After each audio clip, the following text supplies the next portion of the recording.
All right, future CPAs, let's get into it. In this explainer, we are going to totally crack the code on a topic that is 100% crucial for your board exam: financial leverage. We're going to break it down, make it stick so you can absolutely crush it when it really matters. So let's just dive right in with the big question. It kind of feels weird, right? Like, how can taking on debt, which is obviously risky, actually end up making shareholders more money? This is the core puzzle of leverage, and trust me, by the end of this, it's all going to make perfect sense. Here's our game plan for today. Think of it like a video game. We're going to level up our knowledge. We'll start with the main idea, then we'll master each level of leverage one by one, and we'll finish with a super fast cheat sheet designed to lock this stuff in your brain for the LECPA. You ready? Let's do this. First things first. Before we get into any formulas, let's get a handle on this one simple but super powerful idea: the magnifier effect. If you get this, I promise everything else is going to click right into place. It's really all in the name. You know how a real lever lets you lift something super heavy with just a little bit of effort? Well, financial leverage is the exact same idea. It uses fixed costs, the costs you have to pay no matter what, to amplify or magnify the results. A small push on your sales can create a huge movement in your profit. And here is the deal, the absolute key takeaway. Leverage and risk are basically two sides of the same coin. Those fixed costs are a hurdle you have to jump over every single month. If you don't make enough to cover them, you're in big trouble. So the more you use leverage to get that magnifier effect, the higher the risk. You just can't have one with the other. Okay, let's jump into level one and see how this all works. We're going to start with the risk that's just built into a company's day-to-day operations, way before we even start talking about taking out loans. This is all about the business model itself, right? Just think about a company with a giant factory versus, say, an online coaching business. That factory has massive fixed operating costs: the rent, the machines, all of it. That means it has high operating leverage. It's the risk that's just baked into how the business works. Okay, LECPA alert. This is one of those formulas you need to have burned into your brain. The degree of operating leverage, or DOL, is your contribution margin divided by your EBIT, which is earnings before interest and taxes. It's clean, it's simple, and it's super important. Let's put it to work with a classic exam-style problem for Nana Company. So you see here, we take our sales, subtract the variable costs, and that gives us a contribution margin of 100,000 pesos. Then take out the fixed operating costs, and we land at an EBIT of 50,000 pesos. Easy enough? Now, we plug those numbers into our formula. 100,000 divided by 50,000 gives us a DOL of 2.0. But what does that 2.0 actually mean? This is where it gets interesting. And boom, this is that magnifier effect in action.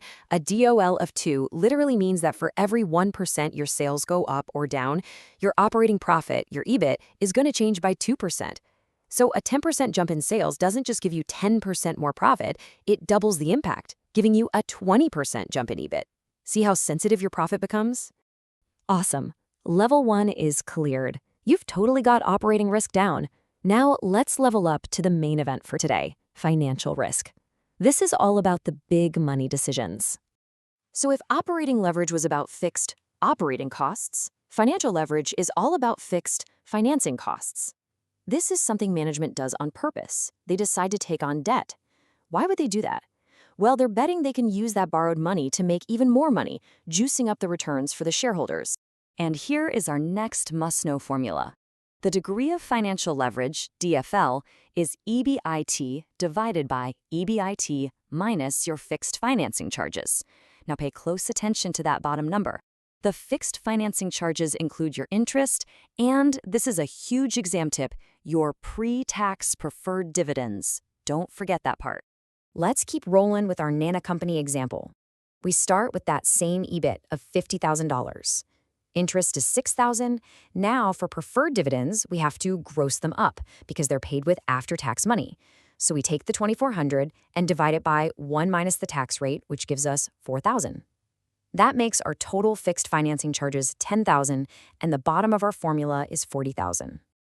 Okay, so 50,000 divided by 40,000 gives us a DFL of 1.25, and just like before, this number is telling us a story. It's telling us that a 20% increase in our operating profit will get magnified into an even bigger 25% increase in our earnings per share. The magnification just keeps on going. But this is where you see the danger. This is the double-edged sword of financial leverage. When business is great, debt makes you look like a genius. But when things go bad, that magnifier flips and works against you. That interest has to be paid no matter what. So a small drop in profit can turn into an absolute disaster for shareholders. That, in a nutshell, is financial risk. All right, you've made it this far. Let's take on the final boss. Combining both of these risks to get the full picture, the total story of how sensitive a company's earnings are to a change in its sales. And you're going to love this. After all that, the final step is incredibly simple. The degree of total leverage, or DTL, is just what you get when you multiply the two levers we've already figured out. Just DOL times DFL. That's it. So for our friend Nana Company, we just take our DOL of 2.0, we multiply it by our DFL of 1.25, and bam, we get a degree of total leverage of 2.5. Simple as that.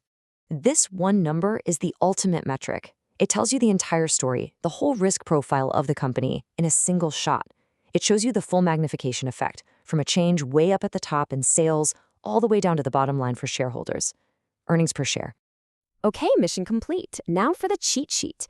This is your study hack, everything you need to know for the board exam, boiled down. Let's lock this in so you don't forget it. Okay, quick recap. Listen up.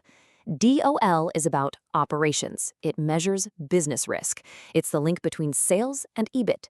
DFL is about financing. It measures financial risk, and it's the link between EBIT and EPS. You see that flow? Sales to operating profit to shareholder earnings. And DTL brings it all together. It measures total risk and connects sales directly to EPS. And if you remember absolutely nothing else, remember this core rule. More fixed costs equals more leverage, which equals more risk, and just the potential for more return. Get that relationship down and you've got this.